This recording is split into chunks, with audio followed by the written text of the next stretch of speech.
Welcome back to another episode of Knife to Meet You. Today we're going to talk about this multi-tool.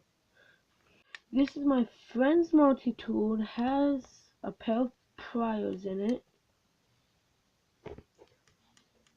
It has, you'll fold it down, collapse it, and then you can get to the other stuff.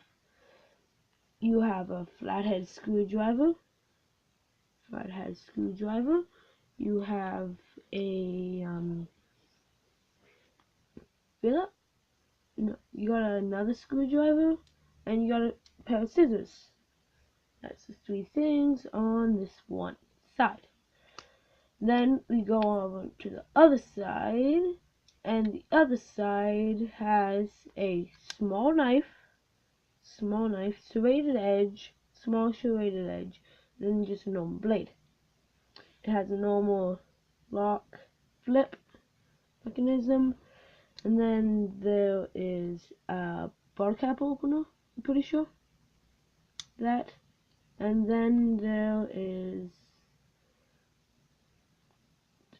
I don't truly know what this is. And then file there, and then ruler, tiny ruler on it, and then there's a knife.